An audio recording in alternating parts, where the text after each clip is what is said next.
ताकि ओना। जापान के हिरोशिमा शहर में जैक और डैनियल अपने दो बच्चों निक और एरिक के साथ खुशी खुशी रह रहे थे। मम्मी मम्मी, मुझे गार्डन घूमने जाना है। नहीं बेटा, देर हो गई, अब बाहर मत जाना, कल जाएंगे गार्डन। मम्मी जाने दो ना, हम दोनों जाएंगे, थोड़ी देर क्रिकेट खेलकर वापस आ जाएंगे।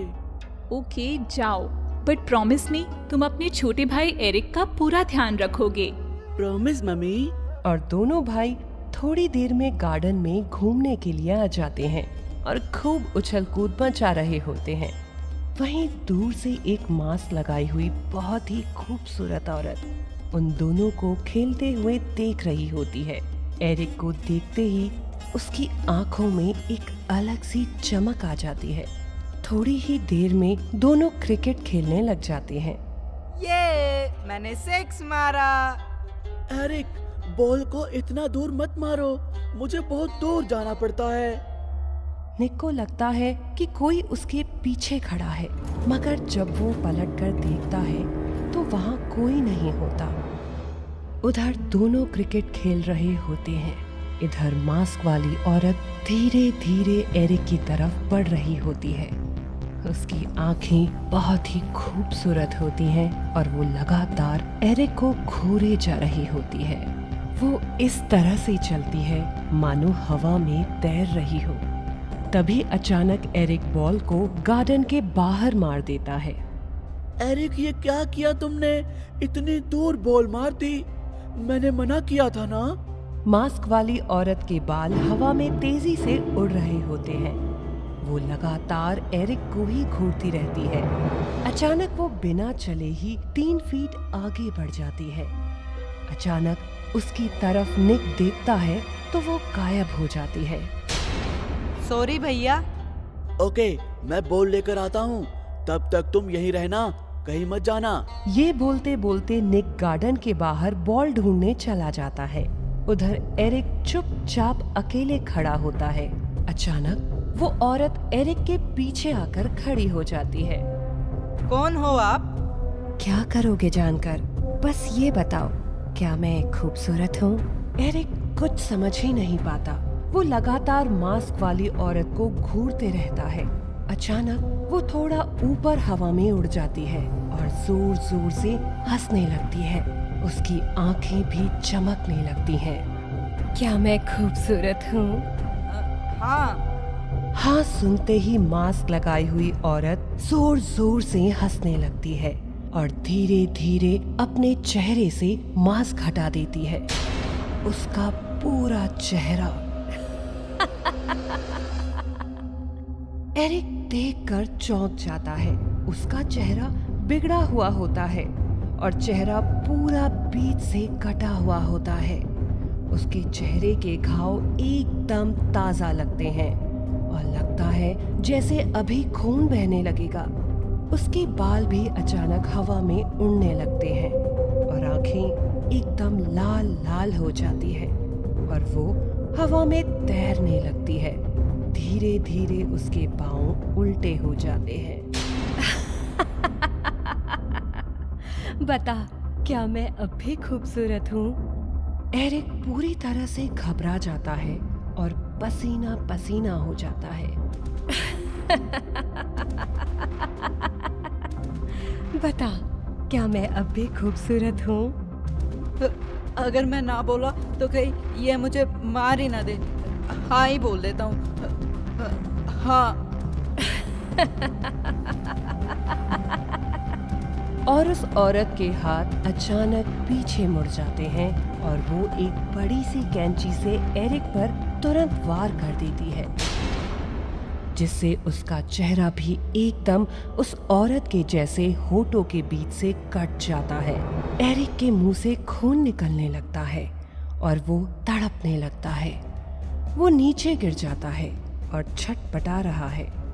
मास्क वाली औरत जोर जोर से हंसते हुए वहां से गायब हो जाती है।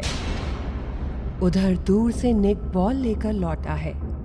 एरिक, एरिक, तुम नीचे क्यों गिरे हो? निक एरिक का चेहरा देखते ही चिल्ला पड़ता है और बुरी तरह से घबरा जाता है और सीधा अपने घर की तरफ भागता है उसका परिवार सीधा भागा भागा गार्डन आता है।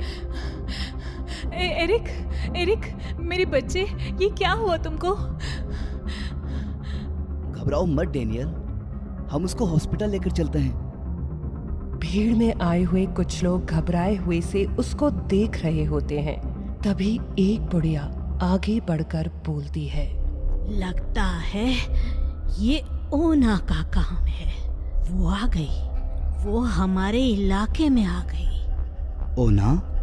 कुचिसाकी ओना, अब कुछ नहीं हो सकता। तुम्हारा बेटा मर चुका है। इसको घर ले जाओ और पूजा पाठ करवाओ। God will not forgive that lady. पता नहीं वो क्यों मासूम बच्चों को मार रही है। नहीं नहीं, कुछ नहीं हुआ मेरे बच्चे को। कौन है ये कुचिसाकी? हम तो जानते भी नहीं। तभी थोड़ी देर में वहाँ पुलिस आ जाती है। पूरी जांच परख के बाद वो बॉडी जैक और डैनियल को दे देती है। आप बॉडी ले जाइए, हमने जांच पड़ताल कर ली है। जैक और डैनियल दोनों अपने बेटे को दफना देते हैं और पुलिस स्टेशन दोबारा पहुंचते हैं। बोलो। जी, हमारे बेटे को एक औरत ने मार दिया। उसका पोस्टमार्टम भी हो गया है। आप लोग उसको पकड़ते क्यों नहीं? देखो डैनियल, पकड़ा उसको जाता है जो जिंदा हो। ये पहला नहीं 125वां केस है। इधर पुलिस इन्वेस्टिगेशन चल रहा होता है और उधर कुचिसाकी नागासाकी शहर में फिर से किसी बच्चे को पकड़ लेती है। क्या मैं खूबसूरत हूँ? और कुचिसाकी उसको भी मार देती है।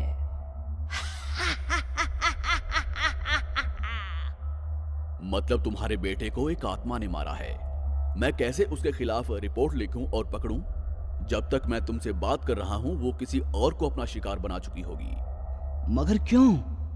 कुचिसाकी ओना, आप उसके बारे में नहीं जानते? मैं बताता हूँ। बहुत साल पहले जापान में कुचिसाकी नाम की एक औरत रहा करती थी। वो बला की खूबसूरत थी और उसको इस बात का धीरे धीरे बहुत घमंड हो गया था। उसकी शादी एक सामुराई से हुई थी। कुचिसाकी, तुम बहुत खूबसूरत हो और मैं तुमको पाकर बहुत खुश हूँ। दुनिया की सबसे खूबसूरत औरत हूँ मैं। आपको तो खुद पे गुरूर करना चाहिए। कुछ सालों बाद समुराई को एक युद्ध लड़ने के लिए जाना पड़ा। कुची, अब मुझे लड़ाई पर जाना होगा। तुम अपना ध्यान रखना और हाँ, मुझे लेटर लिखती रहना। I love you. I love you too. Samurai बहुत लंबे समय के लिए युद्ध पर रहा। शुरू में तो उसको कुचिसाकी लेटर्स भेजती रहती थी, मगर धीरे धीरे वो लेटर आने भी बंद हो गए। उधर कुचिसाकी भी बदचलनी की सभी सीमाएं तोड़ चुकी थी और दूसरे मर्दों से रिलेशन बनाने लगी थी। कुची, यू आर वेरी ब्यूटीफुल। तुम मेरी बन जाओ। मैं तुम्हारी बन तो जाऊंगी, मगर सिर्फ एक रात के लिए। मैं अपनी खूबसूरती किसी एक पर जाया नहीं करना चाहती। उधर समुराई बहुत ही परेशान रहता था और उसको उसके एक दोस्त ने लेटर लिखकर कुचिसाकी के बारे में सब कुछ बता दिया। नहीं, तुम मेरे साथ ऐसा नहीं कर सकती। तुम सिर्फ मेरी हो। कुछ ही दिनों बाद वो वापस घर लौट आता है और वो देखता है कि उसकी बीवी के साथ एक आदमी भी उसके घर में होता है। कौन है ये और यहाँ हमारे घर क्यों आया है? कितना भरोसा करता था मैं तुम पर। मेरे दोस्त ने मुझे ठीक कहा था। ये बोलते हुए वो कमरे में जो आदमी था उसको मार देता है और धीरे धीरे कुचिसाकी की तरफ आगे बढ़ता है। नहीं, क्या कर रहे हो? आगे मत बढ़ो। आगे बढ़ते बढ़ते समुराई हथियार बाहर निकाल लेता है। बहुत घमंड है ना तुमको अपनी खूबसूरती पर। दुनिया की सबसे खूबसूरत औरत मानती हो ना तुम खुद को, तो ये लो। और गुस्से में समुराई आगे बढ़ते बढ़ते कुचिसाकी के चेहरे पर वार कर देता है और उसके चेहरे को होठों के बीच से काट देता है। चेहरे से तेजी से खून बहने लगता है। कुचिसाकी तड़प रही होती है। क्यों क्यों क्यों मारा मुझे? जा, अब अपना चेहरा सबको दिखा। इस चेहरे से सबको रिझाती है ना तू। अब कोई इसको पसंद करे तो बताना। कुचिसाकी बाहर खुद को आईने में देखती है। उसका चेहरा पूरा खराब हो चुका है। नहीं, मैं खूबसूरत हूँ, मैं बहुत खूबसूरत हूँ। ये बोलते बोलते कुचिसाकी अपनी जान बचाकर वहाँ से भाग गई, मगर खून बहुत ज्यादा बह जाने की वजह से वो मर गई थी।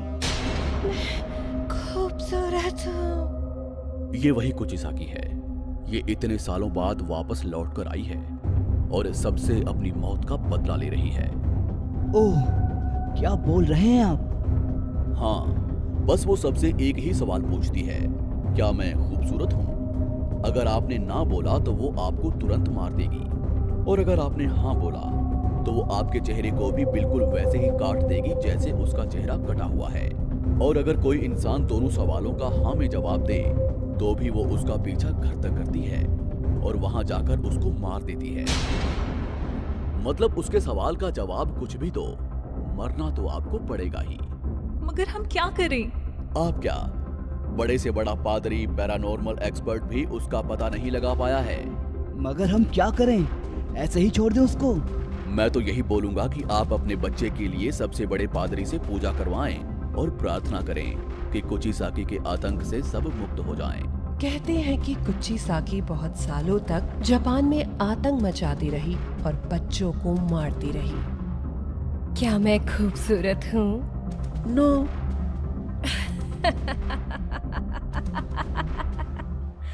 और एक दिन वो अचानक गायब भी हो गई। आज भी लोग ये सोचकर हैरान हैं कि वो आई क्यों थी, और अगर आई भी थी तो गई क्यों?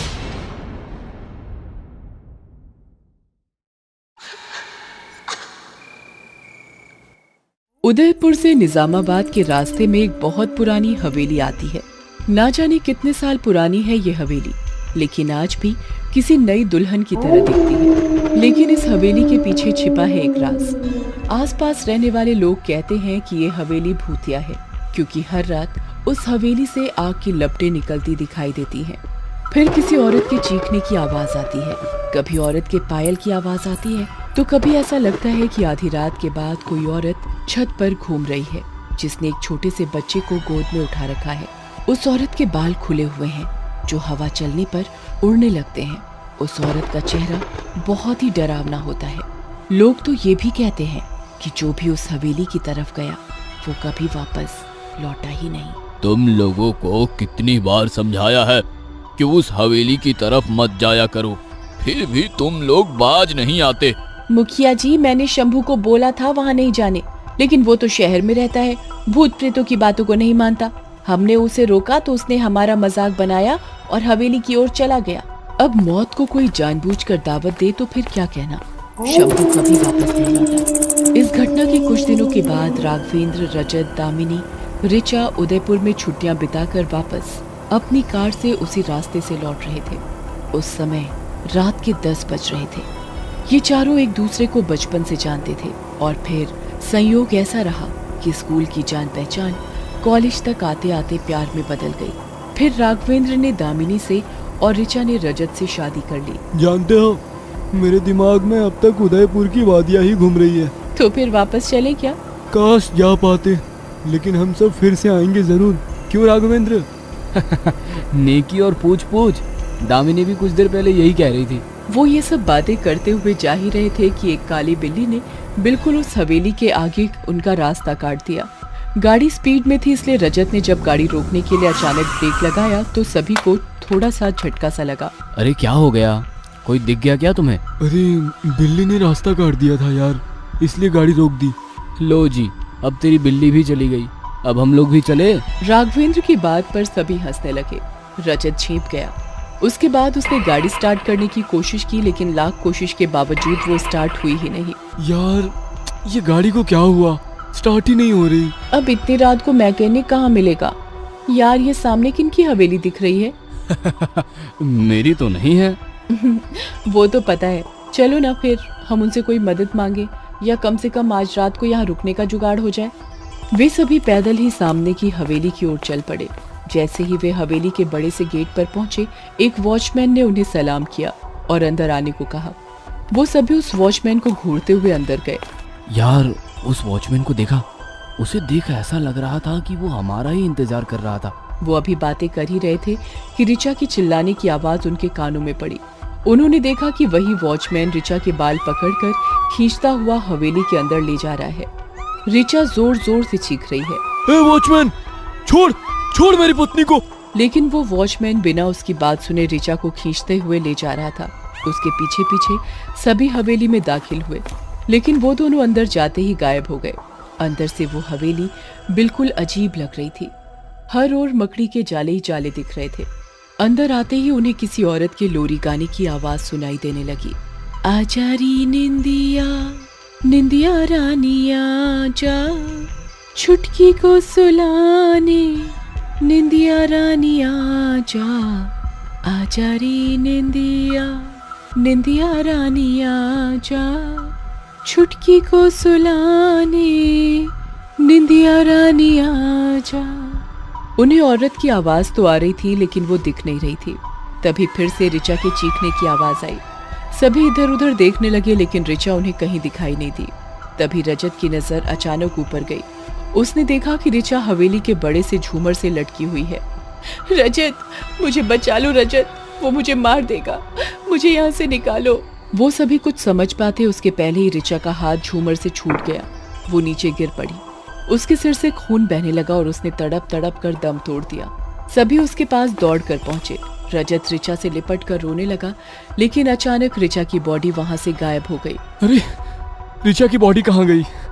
अभी अभी तो यही थी। राघवेंद्र, मुझे इस हवेली में कुछ गड़बड़ लग रही है। हमें यहाँ से निकलना होगा। तभी काली साड़ी पहने एक औरत दूसरे कमरे से निकल कर आई।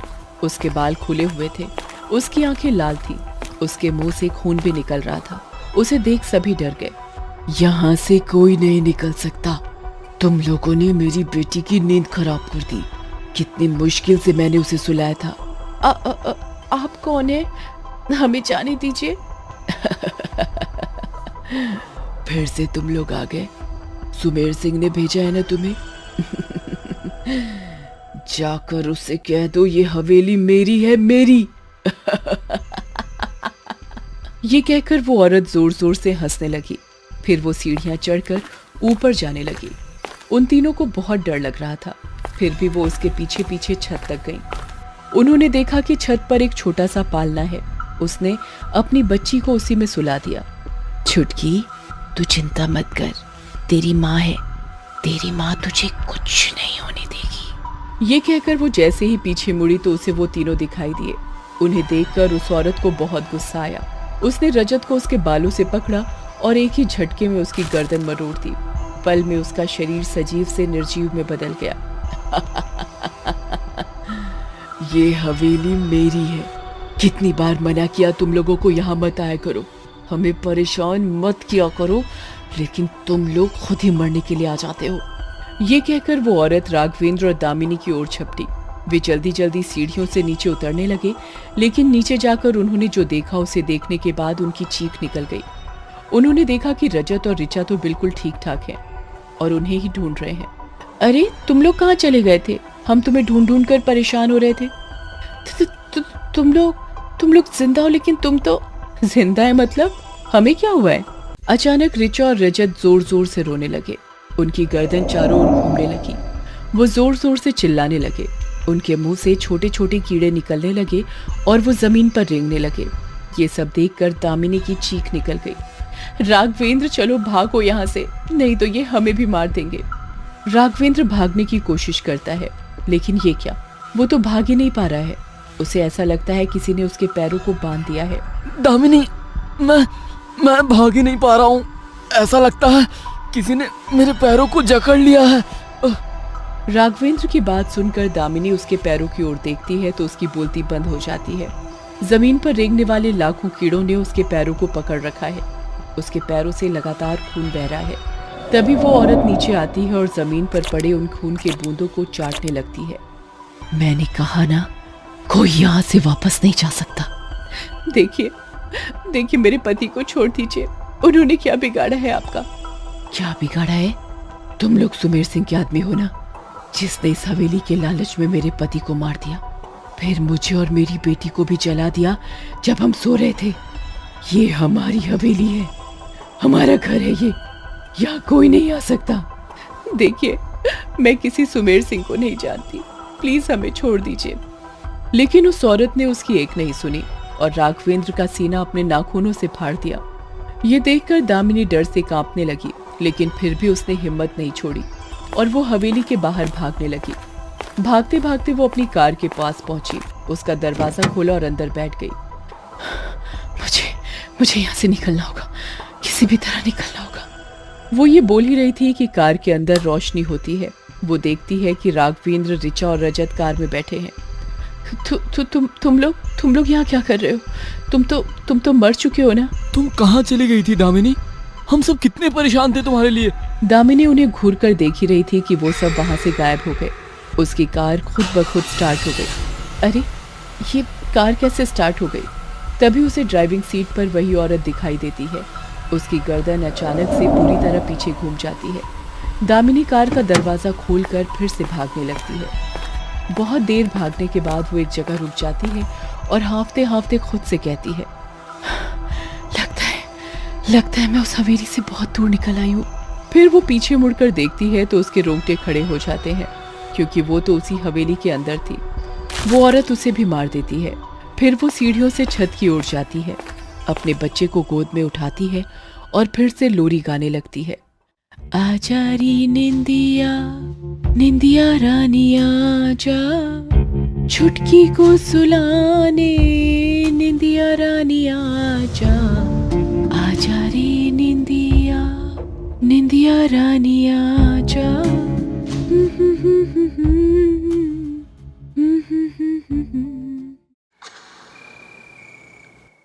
सोमपुर से अमीनाबाद ट्रेन रूट इन दिनों चर्चा का विषय बना हुआ था। लोगों का ऐसा कहना था कि उस रूट पर रात को कोई चुड़ैल निकलती है जो यात्रियों पर हमला कर उसे मार देती है। कुछ लोग उनकी बातों पर यकीन करते, कुछ उन बातों को अफवाह समझकर भूल जाते। दिसंबर की सर्दियों की बात है। रात के लगभग 10 बजे थे। सोमपुर एक्सप्रेस अपनी पूरी रफ्तार से चली जा रही थी। ज्यादातर यात्री सो रहे थे। जो जगे थे उनमें से कुछ कानों में ईयरफोन लगाए गाने सुन रहे थे, कुछ मोबाइल में गेम खेल रहे थे। जगे हुए लोगों में एक दो लोग बातें भी कर रहे थे।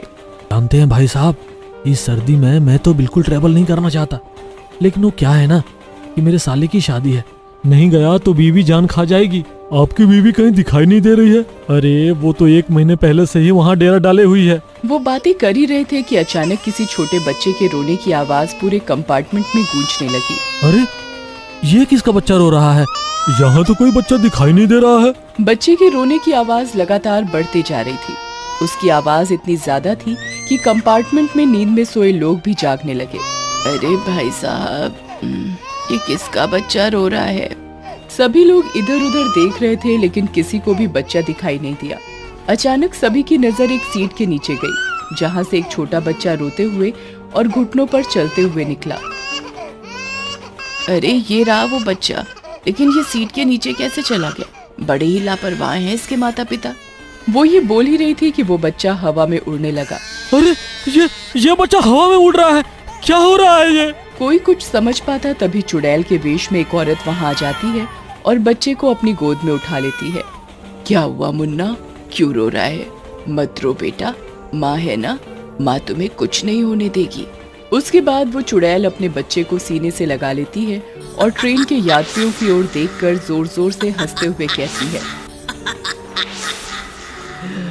किसी को नहीं छोड़ूंगी मैं, किसी को नहीं, मैं सबको मार दूंगी।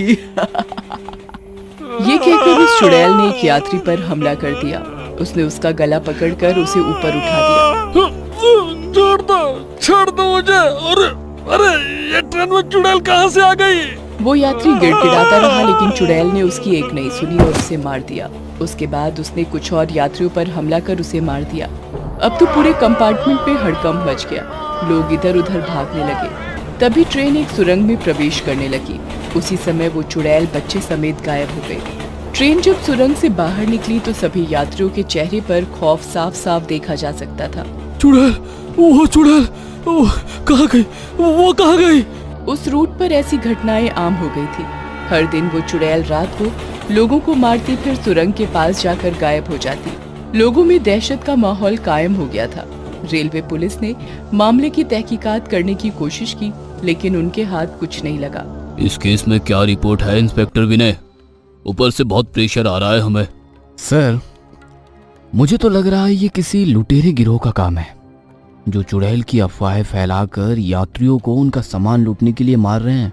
लेकिन कुछ लोग तो दावा कर रहे हैं कि उन्होंने किसी चुड़ैल को देखा है। सर, इसी बात की तहकीकात के लिए आज मैं खुद उस रूट पर ट्रेवल करने वाला हूँ। इंस्पेक्टर विनय केस की तहकीकात के लिए उस ट्रेन में सवार हो गया। उसके बगल वाली सीट पर एक मजदूर जिसका नाम रमन था, वो भी बैठा हुआ था। ट्रेन अपनी स्पीड में बढ़ी जा रही थी। तभी पहले की तरह ही यात्रियों को किसी बच्चे के रोने की आवाज आने लगी। फिर वो ट्रेन की सीट से निकलकर हवा में उड़ने लगा। अचानक वो चुड़ैल आ गई और उसने बच्चे को अपनी गोद में उठा लिया और जोर जोर से हंसते हुए एक यात्री पर हमला कर दिया। अरे बचाओ, कोई बचाओ मुझे, कोई बचाओ मुझे इस चुड़ैल से, मुझे मार देगी। सभी यात्री चिल्लाते हुए इधर उधर भागने लगे। इंस्पेक्टर विनय थोड़ी दूर में बैठा हुआ था। अचानक उसे भी यात्रियों के चीखने चिल्लाने की आवाज आई। उसने अपनी पिस्तौल निकाली और आगे की ओर भागा।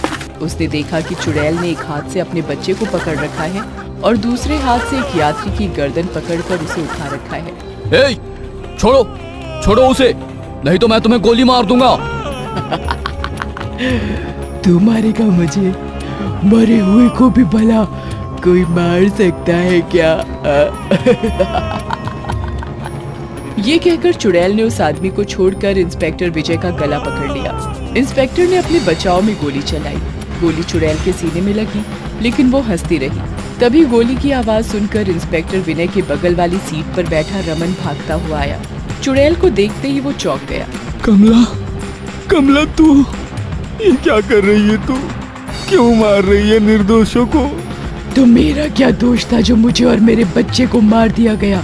मुझे कुछ नहीं पता कमला, मैं तो तुम दोनों की तलाश करके थक गया। आखिर क्या हुआ था तुम्हारे साथ और तुम ये चुड़ैल कैसे बन गई? उसके बाद चुड़ैल बनी कमला ने बताना शुरू किया कि आपके कहे अनुसार मैं 3 महीने पहले मुन्ने को लेकर ट्रेन से आ रही थी। उस दिन बहुत भीड़ थी। हालांकि मुझे टिकट मिल गई थी और बैठने की जगह भी। मेरे पास कुछ सामान भी था। मैंने वो सामान सीट के नीचे रख दिया। भगवान का लाख लाख शुक्र है कि बैठने की जगह मिल गई, नहीं तो दिल्ली तक कैसे मैं जाती? साथ में मुन्ना भी है। मैं आराम से आ रही थी, तभी मुन्ना रोने लगा। मेरे हाथ में एक बैग था जिसमें टिकट और कुछ पैसे थे। मैंने उसे सीट की साइड में रखा और मुन्ने को दूध पिलाने लगी। दूध पीते पीते वो सो गया। अचानक मेरी नजर सीट पर गई। मैंने देखा कि मेरा बैग तो वहाँ है नहीं। मैं बहुत परेशान हो गई। अरे, मेरा बैग कहाँ गया? हे भगवान, उसी में तो मेरा टिकट और कुछ पैसे रखे थे। मैंने अपने साथ बैठे लोगों से बैग के बारे में पूछा, लेकिन किसी ने कुछ नहीं कहा। तभी टिकट चेक करने के लिए टीटी हमारे डिब्बे में चढ़ा। वो सबसे टिकट के बारे में पूछता पूछता मेरे पास आया। Ticket, ticket, ticket. अरे सुनाई नहीं पड़ रहा क्या? टिकट दिखाओ। अरे तेरे जैसों से मेरा पाला हर दिन पड़ता है। टिकट विकट तो लेना नहीं और रेल में ऐसे बैठ जाना है जैसे उनके बाप की रेल है। हाँ सर, मैं झूठ नहीं बोल रही। मैंने टिकट लिया था, लेकिन लगता है भीड़ का फायदा उठाकर कोई मेरा वो बैग ले गया जिसमें टिकट और पैसे थे। मुंह बंद कर अपना। शर्म नहीं आती झूठ बोलने में? चल फाइन निकाल, फाइन निकाल। वो टीटी बहुत ही बदमाश था। उसने मेरे साथ बदतमीजी शुरू कर दी, लेकिन ट्रेन में किसी भी यात्री ने मेरी मदद नहीं की। मुझे भी बहुत गुस्सा आ गया और मैंने उसे खींचकर तमाचा मार दिया। टीटी को उम्मीद नहीं थी कि मैं कुछ ऐसा करूंगी। वो गुस्से में आ गया और मेरे बाल पकड़कर खींचते हुए मुझे ट्रेन के दरवाजे तक ले गया। तुमने मुझ पर हाथ उठाया, मुझ पर। रुक, मैं तुझे अभी बताता हूँ। मुन्ना कमला की गोद में था। इस खींचतान में उसकी भी नींद खुल गई और वो भी रोने लगा। कमला टीटी से और यात्रियों से बार बार रहम की गुहार करती रही, लेकिन किसी ने उसकी नहीं सुनी। उसके बाद टीटी ने कमला को सुरंग के पास धक्का दे दिया। मेरी और मुन्ने की मौत हो गई। मरते ही मैं चुड़ैल बन गई। अब मेरे पास बहुत शक्ति थी। पहले मैंने उस टीटी को मारा और फिर लोगों को मारने लगी। फिर तुम में और उस निर्दयी टीटी में क्या अंतर रहा कमला? तू भी तो उसी की तरह निर्दोष लोगों को मार रही है, इसलिए तेरी और मुन्ने की आत्मा अब तक भटक रही है। कब तक भटकोगी तुम और मुन्ना? ये सब छोड़ दो कमला, ये सब छोड़ दो। आप ठीक कहते हैं, मैं मुक्त होना चाहती हूँ। मुझे और मेरे बेटे को मुक्ति दिला दीजिए। उसके बाद रमन ने कमला और मुन्ने का पूरे विधि विधान से अंतिम संस्कार कर दिया। उसकी आत्मा को मुक्ति मिल गई। एक बार फिर उस रूट पर यात्री बिना डर के सफर करने लगे।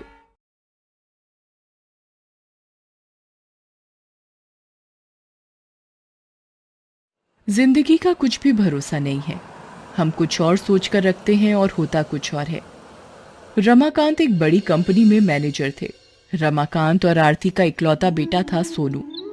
सोनू 5 साल का था। दोनों उसे बहुत प्यार करते थे। वो एक बड़े स्कूल में पढ़ता था। उनकी जिंदगी सही चल रही थी। एक बार वो अपने शहर से बहुत दूर मेले में गए।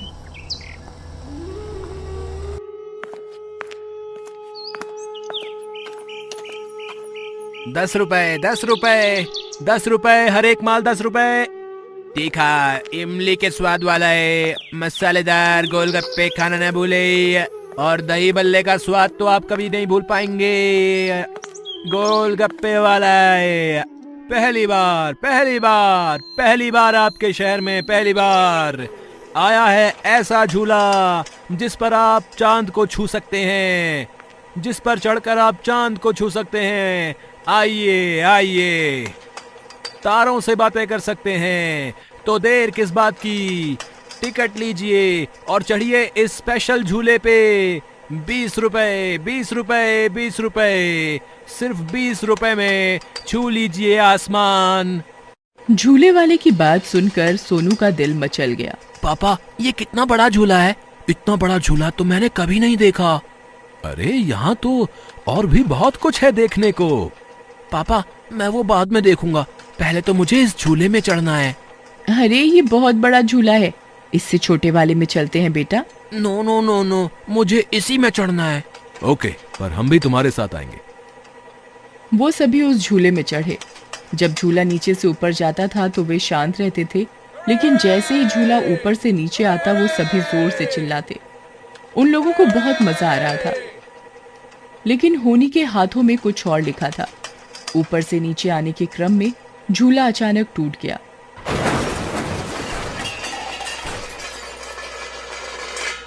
हर ओर चीख पुकार मच गई। कई लोग उस दुर्घटना में मारे गए, कई घायल हो गए। आरती और रमाकांत भी इस दुर्घटना में नहीं रहे। सोनू बेहोश हो गया था। रेस्क्यू वाली गाड़ी आई और उसे अस्पताल ले गई। इसकी कंडीशन बहुत सीरियस है, हमें इसका जल्द से जल्द ऑपरेशन करना होगा।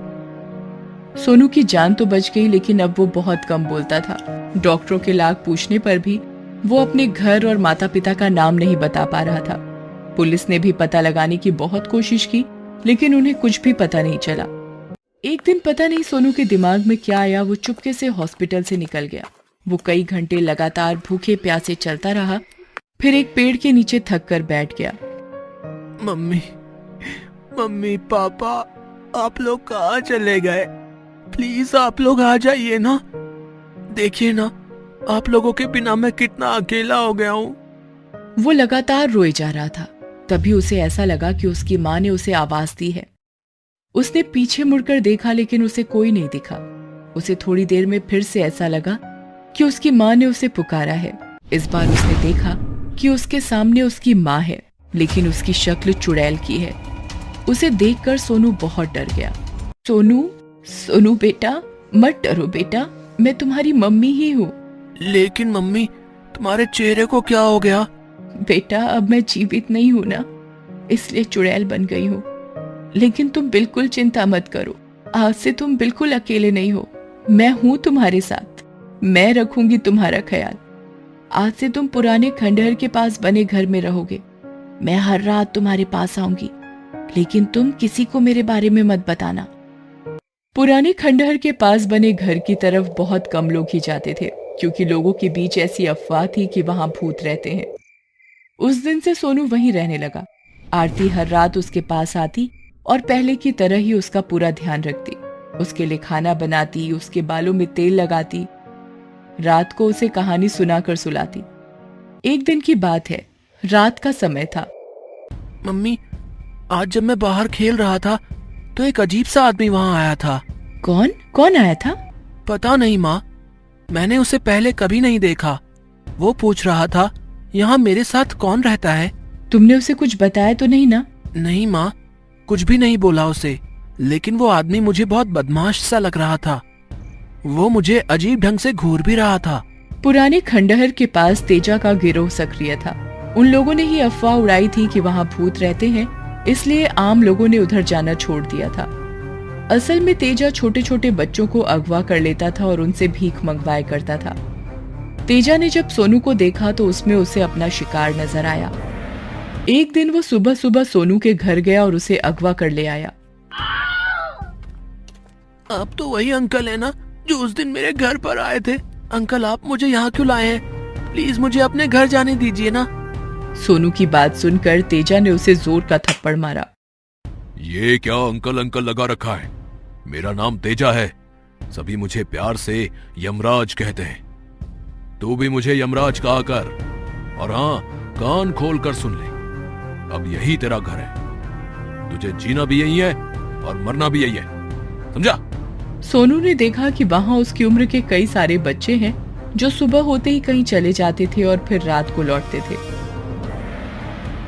धीरे धीरे उसे पता लग गया कि वो सभी बच्चे भीख मांगने जाया करते थे। कुछ दिनों के बाद से उसे भी बच्चों के साथ भीख मांगने भेजा जाने लगा।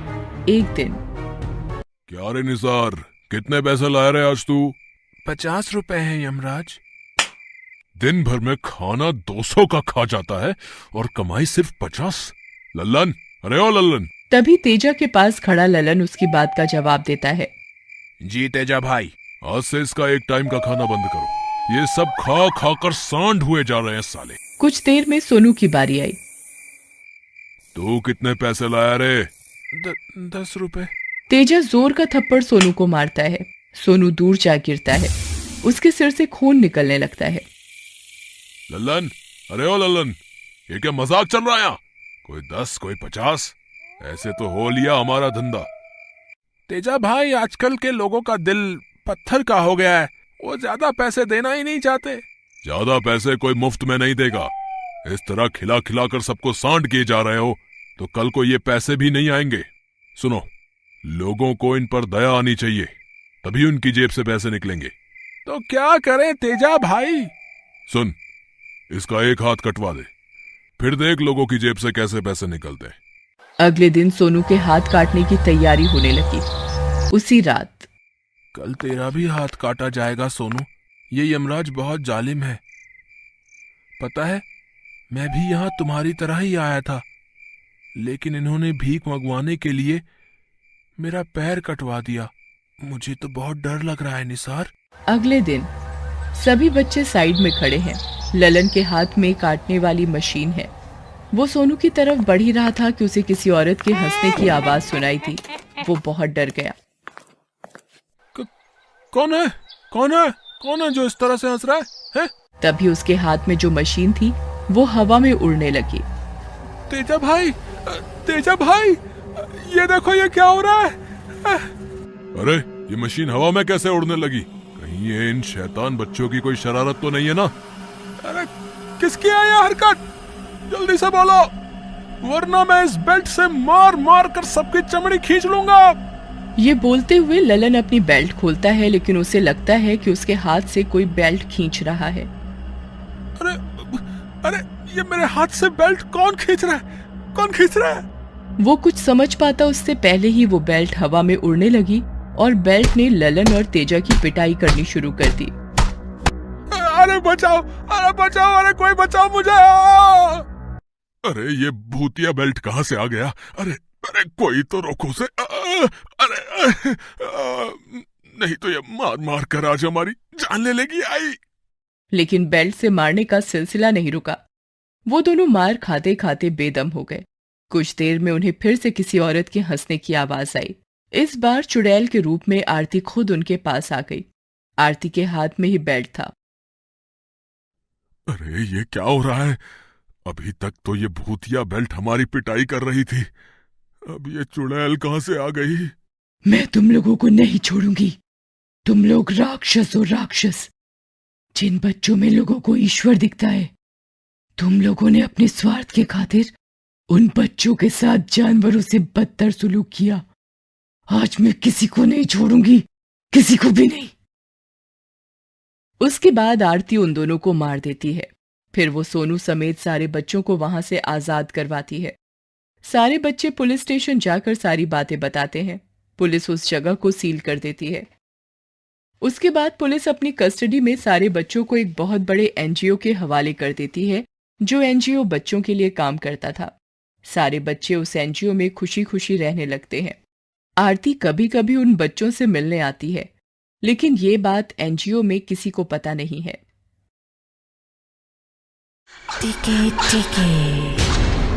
ये कहानी है 1995 की। जापान में होकाइडो नाम का एक शहर था। उस शहर में मुरोरान नाम का एक नगर था। मुरोरान में एक कॉलेज था और उस कॉलेज में कित्सु नाम की लड़की पढ़ती थी। एक दिन कित्सु अपने पिता की कार लेकर कॉलेज में आई। उसके दोस्त ये देखकर बड़े ही खुश हुए। क्या बात है कित्सु, आज तो तुम कार लेकर आई हो। हाँ हिमारी, आज हम लोग कार से पूरा टाउन घूमेंगे और बहुत मजे करेंगे। कितना मजा आएगा। कितना वक्त हो गया है, हम लोगों ने कोई मस्ती नहीं की। हाँ तुम सही कह रहे हो फ्यूजी। आज हम कार से पूरा शहर घूमेंगे और खूब मजे करेंगे। ठीक है, तो फिर कॉलेज खत्म होने के बाद इसी जगह पर मिलते हैं। और हाँ, कोई भी लेट मत हो जाना। आज के लिए नो एक्स्ट्रा क्लासेस। हाँ हाँ, आज पार्टी डे है। आज के लिए बंकिंग अलाउ है। चलो मिलते हैं कॉलेज के बाद। सभी अपनी क्लासेस में लौट गए। शाम को जब कॉलेज खत्म हुआ तो कित्सु कार लेकर आई और सभी उसमें बैठ गए। वे लोग पूरा वक्त घूमते रहे। गाइस, अब तुम लोग बताओ कि हम नेक्स्ट कौन सी जगह चलें? मुझे जो जगह पता थी वो तो हमने घूम लिया। फूजी को एक जगह घूमने का आइडिया आया। क्यों ना आज हम गली नंबर 13 चलें? ये सुनकर सब एक दूसरे को मुस्कुराकर देखने लगे। सही कह रहे हो फ्यूजी, आज चलकर देख ही लेते हैं कि वहाँ ऐसा क्या है। हिमारी शहर में नई थी, इसीलिए उसे कुछ भी समझ नहीं आ रहा था। तुम लोग क्या बात कर रहे हो? मुझे तो कुछ भी समझ में नहीं आ रहा है। क्या बात कर रही हो हिमारी? तुम सच में गली नंबर 13 के बारे में नहीं जानती?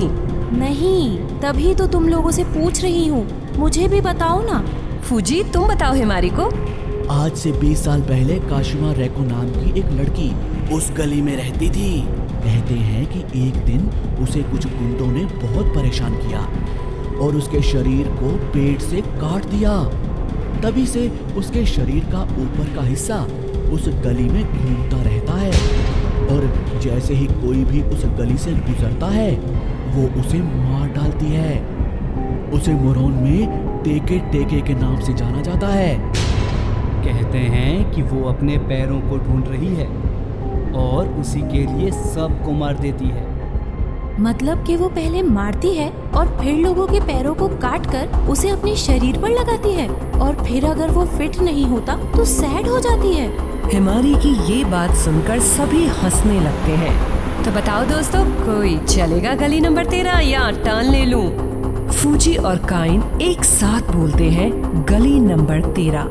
नहीं दोस्तों, आज नहीं चलते हैं। मुझे आज घर पर जल्दी जाना है। वैसे भी बहुत लेट हो गया है। फिर कभी कैसी बात कर रही हो हिमारी? आज ही तो मौका मिला है वहाँ जाने का। लेकिन मुझे भी तो आज जल्दी जाना है ना। हम सच में फिर कभी चले जाएंगे। वैसे भी वो जगह यहाँ से काफी दूर है। हिमारी, हम आज ही चलेंगे। आई प्रॉमिस, हम वहाँ से जल्दी लौट आएंगे और तुमको भी टाइम पर घर छोड़ देंगे। हाँ यार, प्लीज मान जाओ ना। अच्छा ठीक है, लेकिन हम ज्यादा देर नहीं रुकेंगे। मुझे अपने पैरों से बहुत प्यार है। सभी हिमारी की बात पर हंसने लगे। कित्सु ने कार की स्पीड तेज की और वो चारों गली नंबर 13 पर पहुंचने ही वाले थे कि उनके सामने एक औरत आ गई। उस औरत के सफेद बाल थे। वो बहुत ही बूढ़ी दिख रही थी। कित्सु ने गाड़ी रोकी और वो औरत कित्सु के पास आई और जोर जोर से हंसने लगी। सभी उस औरत को देखकर चौंक गए। तुम लोग क्यों वहाँ जा रहे हो? अरे आप क्यों हमारी गाड़ी के सामने आई? आपको चोट लग जाती तो? मेरी चिंता छोड़ दो और अपनी जान की परवाह करो। चले जाओ यहाँ से, वरना कोई नहीं बचेगा, कोई नहीं। वो औरत सभी को आगाह करके वहाँ से चली गई। चारों दोस्त कुछ देर के लिए परेशान हो गए और सोचने लगे। बड़ी ही अजीब औरत थी। अब तो मैं जरूर जानना चाहती हूँ कि ये गली नंबर 13 में ऐसा क्या है। चलो कित्सू, स्पीड बढ़ाओ। कित्सू ने गाड़ी की रफ्तार तेज की और वे पहुँच गए गली नंबर 13 के सामने। गाड़ी से उतरकर वो सब उस गली को देख रहे थे। उस गली के आसपास भी कोई नहीं रहता था। गली एकदम सुनसान थी और चारों तरफ स्ट्रीट लाइट के अलावा कुछ भी नहीं था। मुझे तो यहाँ कोई भी नहीं दिख रहा। लगता है काशिमा को पहले से ही हमारे पैरों का साइज पता है। सभी हिमारी की इस बात पर हंसने लगे। तभी एक चाकू उड़ता हुआ आया और उसके गले में आकर लगा। हिमारी के गले से खून निकलने लगता है और वो जमीन पर गिर जाती है। हिमारी, तुम्हें ये किसने मारा? हिमारी! हिमारी का दम घुटने लगता है। ये देखकर सभी के होश उड़ गए। इसे हॉस्पिटल लेकर चलना होगा, जल्दी। उन्हें गली से टक टक की आवाज आने लगी। तीनों ने गली की तरफ देखा तो दो चमकती हुई आंखें उन्हें उन तीनों के करीब आते हुए दिखी। वो कोई और नहीं, काशिमा ही थी। उसका आधा शरीर रेंगता हुआ उन चारों के पास आ गया। काशिमा काइन के पास आई और चाकू उसके जूते पर गाड़ दिया। काइन पूरी तरह चीख उठा। भागो यहाँ से, जल्दी! कित्सू और फूजी भागने लगे। काशिमा रेंगते हुए फूजी के पैर से लिपट गई और अपने नुकीले दांत उसने फूजी के पैर में गाड़ दिए। फूजी जमीन पर गिर पड़ा। कित्सू ने पीछे मुड़कर देखा और बुरी तरह से कांपने लगी। काशिमा फूजी के शरीर पर अपने नुकीले दांतों से हमला कर रही थी। कित्सू गाड़ी की तरफ भागी और गाड़ी स्टार्ट करके उसे तेजी से भगाने लगी। काशिमा ने कित्सू की गाड़ी को जाते देखा। वो भी तेज रफ्तार से कित्सू का पीछा करने लगी। गाड़ी के अंदर बैठी कित्सू को पसीना आ रहा था। काशिमा गाड़ी के आगे के शीशे पर कूद गई और उसने शीशा तोड़ दिया। कित्सू ने ग्लव बॉक्स खोला और उसमें से चाकू निकालकर काशिमा पर हमला करने लगी, लेकिन काशिमा पर इसका कोई भी असर नहीं हुआ। उसने कित्सू का चाकू छीनकर उसी के सीने में गाड़ दिया। कित्सू की भी मौत हो गई। अगले दिन दो पुलिसमैन उस जगह से गुजर रहे थे कि तभी उनकी नजर जमीन पर पड़ी लाशों पर गई। 4 लाशें जमीन पर पड़ी थी और उनके धड़ शरीर से अलग पड़े हुए थे। जरूर ये काशिमा के भूत ने ही किया है। पता नहीं लोगों को कब समझ आएगा कि इस जगह से दूर रहना उनके लिए कितना जरूरी है। इस हादसे के 1 महीने बाद एक आदमी गली नंबर 13 के पास से गुजर रहा था। वो बहुत ही डरा हुआ था। मेरी भी मत मारी गई थी जो इस रास्ते से गुजरने आ गया। शॉर्टकट के चक्कर में इतनी दूर आ गया। काश मैं अपने बॉस से सही रास्ता पूछ लेता तो अभी यहाँ ऐसे भटक नहीं रहा होता। वो गली नंबर 13 के सामने आकर खड़ा हो गया और इधर उधर देखने लगा। अब यहाँ से कहाँ जाऊँ? मेरी तो कुछ भी समझ में नहीं आ रहा। एक काम करता हूँ, इस गली से चलता हूँ, क्या पता आगे कोई शॉर्टकट मिल जाए। आदमी गली के अंदर जाने लगा और कुछ ही देर बाद उसकी चीखों की आवाज आई। उस हादसे के बाद सरकार ने उस गली के आसपास आने की रोक लगा दी और चारों तरफ नो एंट्री के बोर्ड लगा दिए। पूरा शहर उस गली नंबर 13 और काशिमा के कहर से बचने के लिए उस जगह से नहीं गुजरता था।